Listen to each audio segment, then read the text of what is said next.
नमस्ते. मी doctor Narendra वैद्य. Lokmanya hospital तर्फे मी ए to Z ही जी गुडघ्याच्या वेगवेगळ्या दुखणे, गुडघ्याचं जे काही आपलं स्ट्रक्चर आहे, रचना आहे, या संदर्भात असणारे जे आपण एक लेक्चर्सची मालिका करतोय, त्यातली आजची दुसरं सीरीज आहे. आपल्याला असं एक सतत वाटत असतं, की गुडघ्याचा दुखणं हे केवळ उतारवयातच होतं आणि ते केवळ गुडघे झिजले किंवा काही झालं तरच आपल्याला ऑस्टिओआर्थरायटिस म्हणतात. अशा पद्धतीने ते होत असतं. परंतु ॲक्चुअली त्याची अनेक कारणं अगदी तरुण वयात नाही, तर अगदी डेव्हलपमेंटच्या स्टेजमध्ये पण म्हणजे लहान मुलांमध्ये विशेषतः आम्ही ज्याला ॲडोलेसंट म्हणतो, म्हणजे जेव्हा वय साधारणतः मुलींमध्ये 12 ते 16 वर्षाचं आहे आणि मुलांमध्ये साधारण 18 वर्षापर्यंतचं आहे, त्यावेळेलाही काही आजार होत असतात. काही वेळेला हाडांच्या वरचे जे सॉफ्ट टिश्यूज आहेत, म्हणजे ज्या कुशन्स आहेत किंवा ज्याला बरसा म्हणतो, त्याच्यामुळे असे सगळे प्रॉब्लेम होतात किंवा कधी-कधी लिगामेंट्स जे आहेत, त्यातही असे होत असतात. तर आज आजच्या ह्याच्यामध्ये आपण हाडांच्या व्यतिरिक्त मागच्या ह्याच्यात आपण बघितलं, की काय-काय स्ट्रक्चर्स गुडघ्यात असतात, कुठले-कुठले भाग त्याच्यात असतात. त्यात आपण बघितलं होतं, की गुडघ्याला स्नायू असतात. त्यामध्ये गेट सायकलमध्ये वेगवेगळे गेट सायकलने चालण्याची जी पद्धती आहे, त्यामध्ये वेगवेगळे स्नायू कार्यरत असतात. त्यातली हाडं काय असतात, हे सगळं आपण मागच्या वेळेला बघितलं होतं, मागच्या सीरीजमध्ये. तर आजच्या ह्याच्यामध्ये जे हाडं सोडून जे सॉफ्ट टिश्यूज आहेत, त्यामध्ये होणारे वेगवेगळे विकार आणि त्यामध्ये होणारे अपाय आणि त्यावर होणारे प्राथमिक उपचार काय आहेत, हे याची आपण जाणीव करून घेऊ. त्याचप्रमाणे तरुण लोकांच्यात गुडघ्याचे आजार होण्याची काही कारणं असतात. त्यातले काही भाग आज आपण जाणून घेणार आहे. तर आपण आता एक पॉवर पॉइंट प्रेझेंटेशन बघणार आहे, की ज्यामध्ये आपल्याला दिसेल, की कुठल्या-कुठल्या पद्धतीचे आपल्याला प्रॉब्लेम्स हे तरुण वयामध्ये आपल्याला होऊ शकतात. तर आता हे पॉवर पॉइंट आपण बघणार आहे, त्यामध्ये आपण चालू करू. तर हे तरुण आणि एक जे याचे ॲडोलेसंट ज्याला म्हणतात, म्हणजे अगदी अ, म अगदी स्केलेटल मॅच्युरिटी होण्याच्या अगोदरचे जे मुलं आहेत, त्यामध्ये काय होतात, आजार किंवा विकार होतात ते आपण बघूया. अगदी कॉमनली एक अगदी तरुण मुलांच्यात दिसतं, विशेषतः मुलांमध्ये जास्त होतं मुलींपेक्षा. त्यात ऑस्गुडस लॅटरल डिसीज नावाचा एक असतो. आता हे नाव मोठे पण असं घाबरून जाण्यासारखं काही नाहीये त्याच्यामध्ये. तर मूळ म्हणजे गुडघ्याच्या नडगीच्या हाडाच्या वरच्या भागाला एक साधारण प्रोट्रुबरन्स किंवा टिबियल ट्युबरॉसिटी ज्याला म्हणतो, असं एक स्ट्रक्चर असतं. आणि त्याला सूज येणे आणि तो प्रॉब्लेम आपल्याला त्रास देणे तरुण वयामध्ये डेव्हलपमेंट होण्याच्या अगोदर, हा एक खूप कॉमन प्रॉब्लेम आपल्याला मुलांमध्ये दिसून येतो. मुलींमध्येही दिसतो, पण त्यापर्यंत ते प्रमाण हे कमी असतं. तर हे काय होतं ते आपण आता फिगरमध्ये बघणार आहे. आपली हाडं जेव्हा वाढ होत असतात, म्हणजे ज्यामध्ये आपल्या हाडाची लेंथ वाढत असते, उंची वाढत असते, त्यावेळेला हाड हे एकसंध नसतं. तर त्याच्यामध्ये एपिफिशियल प्लेट्स म्हणजे ग्रोथ सेंटर्स असतात आणि ते ग्रोथ सेंटर्स असतात त्यातनं समांतर अशी वाढ त्यामध्ये होत असते. तर ह्या आता जे गुडघ्याच्या पुढच्या बाजूला टिबियल ट्युबरॉसिटी म्हणजे जे प्रोट्रुबरन्स असतो किंवा एक टेंगूळसारखा भाग असतो, तो सुजणे आणि दुखायला लागणे म्हणजेच ऑस्गुस लॅटर डिसीज. तर हा जनरली स्प्रिंटर्स म्हणजे फास्ट रनिंगचे स्पोर्ट्स खेळणारे किंवा जी मुलं आहेत ती फुटबॉल सारखे स्पोर्ट्स खेळतात. त्यामध्ये त्यावर पटेलर टेंडन म्हणजे आपल्या गुडघ्याच्या वाटीचा जो टेंडन आहे, त्याच्यात ताण बसून ह्याच्यामध्ये ट्रॅक्शन इंजुरी ज्याला म्हणतात, त्या प्रकारची त्यात इंजुरी होत असते आणि त्यामुळे ग्रोथ प्लेटला सूज येते आणि तो प्रॉब्लेम आपल्याला होत असतो. आणि बहुतेक वेळेला हा आपल्याला कुठल्या ऑपरेशन वगैरेची गरज लागत नाही आणि तो ऑपरेशन शिवायच आपल्याला बरा होतो. त्या ट्रीटमेंट प्राथमिक काय असते आपण थोडं नंतर बघूया. तर हा एक प्रकार असतो, की ज्यामध्ये आपल्याला त्याच्यात तरुण मुलांमध्ये लक्ष देण्याची आवश्यकता असते आणि ती एक एंटिटी असते ती लक्षात ठेवायची. आता असं इन्फेक्शन किंवा ट्यूमर हा प्रकार नाहीये. जरी सूज आली तरी ती हाडातली गाठ नाहीये, परंतु तिथं त्याच्यावर फक्त ती सूज येत असते आणि त्याची ट्रीटमेंट जी असते ती बहुतेक वेळेला विदाऊट ऑपरेशनच होत असते. तर ह्याला म्हणतात ऑस्गुड स्लॅटर डिसीज. तर त्यामध्ये असे काही-काही वेळेला ब्रेसेस किंवा पट्टे असतात, त्यांनीही तो होतो किंवा काही-काही वेळेला आपल्याला बाकीचे जे ट्रीटमेंट्स आहेत, नॉन ऑपरेटिव्ह ट्रीटमेंट आहेत, त्यामुळे याची ट्रीटमेंट आपल्याला करता येऊ शकते. दुसरा एक कॉमन आजार जो हाडांच्या व्यतिरिक्त आपल्याला गुडघ्याचा त्रास होतो, तो तरुण वयामध्ये होतो. विशेषतः काही हाडं जी डायरेक्टली त्वचेच्या म्हणजे स्किनच्या खाली असतात, ज्यामध्ये कुठलाही मांसल भाग हाडावर कव्हर करत नसतो किंवा इरिटेशन झाल्यामुळं बर्सायटिस नावाचा आपल्याला त्रास होऊ शकतो. तो वेगवेगळ्या आपल्या हाडांच्या शरीराच्या वेगवेगळ्या हाडांमध्ये तो होऊ शकतो. पण आज आपण गुडघ्याच्या बद्दलच बोलणार आहे, ज्यामध्ये बर्सायटिस होतो. आता बर्सा म्हणजे काय? आयटिस ज्याला म्हणतो आम्ही, ते म्हणजे इन्फ्लमेशन म्हणजे ज्यात सूज होणं, त्याच्यामध्ये आतमध्ये फ्लुइड निर्माण होतं. ह्याला इन्फ्लमेशन असं म्हणतात मेडिकल टर्मिनॉलॉजीत. आणि हे जे बर्सायटिस आहे, ते म्हणजे बर्साचं जे गादी असते त्यातली किंवा त्याच्यावरचं एक कुशन असतं हाडाच्या सरफेसवरचं, जी हाडं डायरेक्टली स्किनच्या खाली आहेत, त्याच्या आतमध्ये इन्फ्लमेशन होणं म्हणजे बर्सायटिस. आता बर्सायटिस इन्फेक्शन मध्येही होतं बॅक्टेरियल, परंतु आज आपण इन्फेक्शन बद्दल बोलणार नाहीये, तर आज नॉन इन्फेक्टिव्ह बर्सायटिस बद्दल बोलणार आहे. तर असे वेगवेगळे बर्सा इथं असतात, जे या चित्रामध्ये आपण बघितलं तर वेगवेगळी हाडं जी आहेत त्याच्यावरच्या टोकांवर, त्याच्यावरची जी स्किनच्या खालचे भाग आहेत त्याच्यावर असतो. म्हणजे इथं खालच्या बाजूला टिबियल ट्युबरॉसिटीवर इन्फ्रापटेलर बर्सा असतो.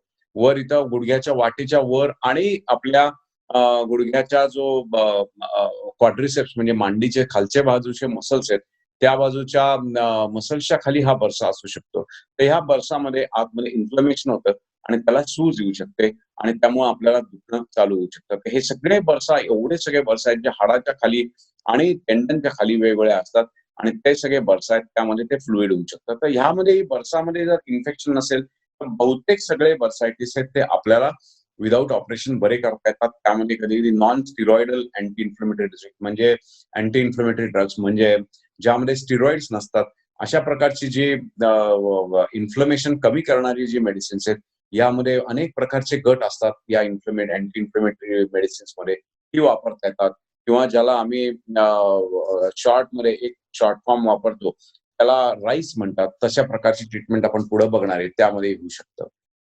तर हा बर्सायटिसचा दुसरा प्रकार झाला. म्हणजे आपण आता बघितलं की ऑस्क्युलस लॅटर डिसीज तरुण लोकांमध्ये होतो. त्याचप्रमाणे बर्सायटिस हा काही लोकांमध्ये होतो. आता हा बर्सायटिस याला काही-काही मजेदार नावं सुद्धा आहेत. म्हणजे हा जो पुढचा बर्सा इथं दिसतो, हा खाली वाकून आपण जमीन पुसणे किंवा ओणवं होऊन किंवा आपण गुडघे टेकून नीलिंग पोझिशन खूप वेळा वापरली. तर हे प्री पटेलर किंवा हे खालचा हा जो बर्सा आपल्या टिबियल ट्युबरॉसिटीचा आहे, याच्यामध्ये जर प्रॉब्लेम झाले, सूज आली, तर त्याला हाऊसमेड्स बर्सायटिस म्हणतात. म्हणजे घरगुती काम करणाऱ्या ज्या स्त्रिया आहेत, लेडीज आहेत, त्याच्यामध्ये ह्याच्यामध्ये सूज येऊ शकते आणि हा प्रॉब्लेम येतो. कधी-कधी लिगामेंटच्या खालचे जे बर्सा आहेत, त्यामध्येही प्रॉब्लेम येऊ शकतो. तर असे त्याच्यामध्ये बर्सायटिस होऊ शकतात. गुडघ्यामध्ये दुसरे काही 2 महत्त्वाचे सॉफ्ट टिश्यूज असतात. म्हणजे स्नायू सोडून. एक असतात त्याला टेंडन्स म्हणतात आणि एकाला लिगामेंट म्हणतात. बऱ्याच वेळेला आपल्या मनामध्ये गोंधळ असू शकतो, की टेंडन्स म्हणजे काय आणि लिगामेंट्स मध्ये काय? तर यामध्ये आपण लक्षात ठेवलं पाहिजे, की टेंडन्स हे स्नायूंना असतात आणि लिगामेंट्सला जे असतात, ते लिगामेंट स्नायूला अटॅच नसतात. तर त्यात आपण जरा थोडंसं बेसिक्स काय-काय आहेत ते बघूया. तर आपण जेव्हा वेगवेगळे सांधे हलवतो, ते सांधे स्थिर म्हणजे स्टेबल ठेवणं आणि त्याचबरोबर इलॅस्टिक म्हणजे मोबाईल ठेवणं, याच्यामध्ये हे 2 स्ट्रक्चर काम करतात. ज्यामुळे आपली लेंथ ती स्नायूची आहे किंवा लिगामेंटची ती कमी जास्त होऊ शकते. एक लवचिकपणा आपल्याला येतो. तर जे टेंडन्स असतात ते म्हणजे स्नायूपासून हाडाला जाणारे जे सॉफ्ट टिश्यू आहेत त्याला टेंडन्स म्हणतात आणि 2 हाडांना जोडणारे जे स्ट्रक्चर्स आहेत, सॉफ्ट टिश्यूज आहेत इलॅस्टिक सारखे, त्याला म्हणतात लिगामेंट्स. तर आपण एक गुडघ्याचं उदाहरण घेऊया.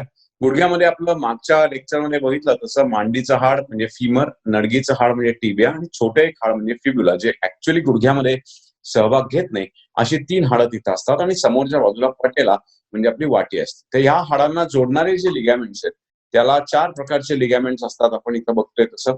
त्यात एसीएल, पीसीएल आणि एमसीएल, एलसीएल म्हणजे चारही दिशांनी त्या गुडघ्याला स्टेबल ठेवणं आणि लवचिकपणा येणं, ही 4 लिगामेंट्स आपल्या गुडघ्यामध्ये काम करत असतात.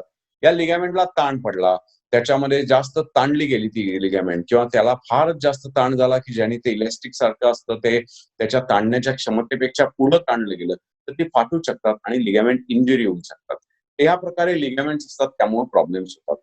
तर यात लिगामेंट्स आणि टेंडन्स दोन्हीची जी ट्रीटमेंट आहे, ही आपल्याला बरीच ट्रीटमेंट त्यामध्ये करता येते. ज्यावेळेला बहुतेक लोकांमध्ये ती पार्शल टेर्स असतात, त्यावेळेला ती बरी होतात. परंतु जर फुल टेअर असेल, तर ती हाडांसारखी बेसिकली रिपेअर होत नाहीत. कारण त्याच्यामधले जे धागे आहेत, ते वेगवेगळे फायबर्सनी लिगामेंट झालेले असतात आणि ते फायबर्स आहेत, ते एका क्षमतेपर्यंत ताणले जाऊ शकतात आणि त्यापुढे ते ताणलं गेलं, तर ते एकमेकापासून जसं आता हे बघतो, हे इलॅस्टिक मी हात दाखवतोय तसं असतं. परंतु ह्याच्या पलीकडे गेलं, तर ती एकदम तुटू शकतात, फार ताणलं गेलं तर. आणि त्यामुळं आपल्याला जेव्हा स्ट्रेचिंगचे व्यायाम आहेत किंवा फारच जास्त आपण ताण देतोय किंवा त्या गुडघ्यावर ताण देतोय, त्यावेळेला ही लिगामेंट रप्चर होऊ शकतात आणि आपल्याला कंप्लीट लिगामेंट टेअर होऊ शकतो. ज्यामध्ये ती आपोआप रिपेअर होणार नाहीयेत आणि त्यामध्ये आपल्याला ऑर्थोपेडिक सर्जन किंवा फिजिओथेरपिस्ट यांच्या मदतीने कंप्लीट रिहॅबिलिटेशन हे करून कधी-कधी शस्त्रक्रियेचा आधार घेऊन आपल्याला लिगामेंट्स रिपेअर करायला लागतात. तर हे झालं लिगामेंट्स बद्दल. तर ह्या प्रकारे लिगामेंट्स आणि टेंडन्स यामध्ये रचना असते, त्यामध्येही प्रॉब्लेम येऊ शकतो. जर कंप्लीट फाटलं नसलं, लिगामेंट किंवा बर्सायटिस असला किंवा ऑस्ग्रुड लॅटर डिसीज सारखा जो असला, यामध्ये प्रायमरी ट्रीटमेंटसाठी एक लक्षात ठेवायचं, त्याचा एक शॉर्ट फॉर्म आहे, त्याला राईस असं म्हणतात. राईस म्हणजे भात नाही, तर राईस म्हणजे रेस्ट, आर म्हणजे रेस्ट, आय म्हणजे आईस म्हणजे बर्फाने शेकणे, सी म्हणजे कॉम्प्रेशन म्हणजे त्याला प्रेशरचं बँडेज देणे, आणि एलिव्हेशन म्हणजे त्याला पाय वर करून ठेवणे किंवा हा आपल्याला तो लिगामेंटचा भाग आहे त्याला रेस्ट देऊन ह्या सगळ्या गोष्टी केल्या, या चित्रात दाखवले तसं, तर आपल्याला बहुतेक वेळेला अक्यूट कंडिशन मध्ये आराम येऊ शकतो. परंतु ऍडवायझेबल असं आहे की तज्ञ डॉक्टरांकडनं त्याची तपासणी करून घ्यावी, आणि जे काही त्याचे तपासण्या आहेत त्या करून तो कम्प्लीट रप्चर नाही ना लिगामेंट हे बघणं, आणि त्यामध्ये काही जास्त प्रॉब्लेम झालेले नाही ना हे बघणं हे अत्यावश्यक असतं. एका लिमिट पुढे स्वतः ट्रीटमेंट करणं हे पुढे जाऊन धोकादायक ठरवू शकतं. अजून एक सॉफ्ट टिश्यू असते त्याला मेनिस्कस म्हणतात. तर मेनिस्कस म्हणजे काय? आपली गुडघ्याची दोन हाडं आहेत म्हणजे फिमर आणि टिबिया, आणि त्यामध्ये ते एकमेकाला आपटू नयेत, घासू नयेत याच्यासाठी एक गादीसारखं स्ट्रक्चर असतं, त्याला मेनिस्कस म्हणतात. ते दोन्ही टप्प्यात गुडघ्याचे असतं, मीडियल म्हणजे आतल्या बाजूला आणि लॅटरल. ती जर नसती तर डायरेक्टली हाडं एकमेकाला आपटली असती आणि प्रचंड वेदना झाल्या असत्या आणि एका पॉइंटवरच प्रेशर आलं असतं. वेअरएज मेनिस्कस असल्यामुळं ते लोड जो आहे तो डिस्ट्रीब्यूट होतो. त्याच्यामध्ये आर्टिक्युलर सरफेस आहे, त्याला एक छान पोकळी निर्माण होते आणि त्याला छानपैकी एक आकार येतो, आणि त्यामुळं आपलं काम अव्याहतपणे वेदनेशिवाय गुडघ्याचं होऊ शकतं. पण कधी कधी ताण पडला, हे अचानक चालताना पळताना डायरेक्शन बदलली गेली, तर ही मेनिस्कस आहेत ही दोन्ही हाडांमध्ये क्रश होऊ शकतात, रगडली जातात आणि ती फाटू शकतात. आणि त्यामध्ये आपल्याला ते अक्यूट होऊ शकतात किंवा झिजलेला गुडघा ज्याला ऑस्टिओआर्थरायटिस आहे त्यामध्ये डिजनरेटिव्ह टेअर पण होऊ शकतो. त्याचे जसे आकार असतात फाटल्याचे मेनिस्कस त्याप्रमाणे त्याचं क्लासिफिकेशन असतं. म्हणजे रेडियल टेर असतो, पॅरट बीक म्हणजे पोपटाच्या चोचीसारखा असतो, किंवा बकेट हँडल म्हणजे मागून पुढून दोन्ही साईडने अटॅच असतो आणि मध्ये फाटलेला असतो.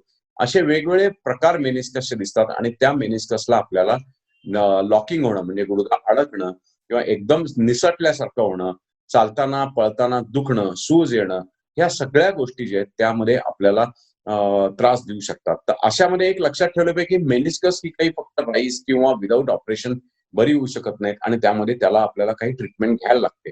आता हे चित्र बघतोय ते नॉर्मल आर्थ्रोस्कोपी दुर्बिणीतनं दिसणारं चित्र आहे, ज्यात आपण एक गुळगुळीत सांधा बघतोय आणि त्यामध्ये तो मेनिस्कस एक शॉक ऍब्झॉर्बर सारखा दिसतोय.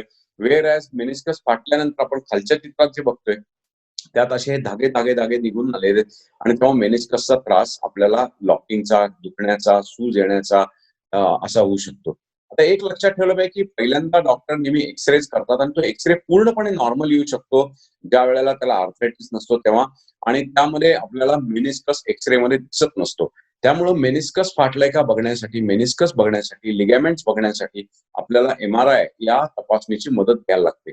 आता एमआरआय मध्ये आपण जे बघतोय तसं मेनिस्कस फाटलेलं दिसतंय, आणि त्यामध्ये आपल्याला जो एक्सरे पूर्णपणे नॉर्मल होता त्यामध्येही आपल्याला एमआरआय मुळे त्याची डायग्नोस्टिक व्हॅल्यू अतिशय चांगली होऊन आपल्याला एमआरआय मध्ये त्याचं निदान अचूकपणे करता येऊ शकतं. त्यामुळे एमआरआय हा काही केसेसमध्ये ज्याला रेस्ट, आईस, कॉम्प्रेशन आणि एलिव्हेशन किंवा काही अँटी इन्फ्लेमेटरी गोळ्या यांचा उपयोग होत नाही, त्यावेळेला एमआरआय करण्याची आपल्याला गरज भासू शकते. आता आपण पुढच्या ह्याच्यात बघणार आहे की जर मेनिस्कस फाटलं असलं तर काय करायला लागतं. तर मेनिस्कस फाटल्यावर पूर्वी तर तो मेनिस्कसचा भाग काढूनच टाकायला लागायचा, परंतु आता आपल्याला दुर्बिणीद्वारे म्हणजे आर्थ्रोस्कोपी ज्याला म्हणतात त्याप्रमाणे तो टेअर रिपेअर करता येतो किंवा सील करता येतो, ज्यामध्ये कॉब्लेशन सारखी टेक्नॉलॉजी वापरता येते, कधी कधी लेझर्स वापरता येतात, किंवा दुर्बिणीतनं आपल्याला तो मेनिस्कस आतल्या आत शिवून तो रिपेअर पण करता येतो.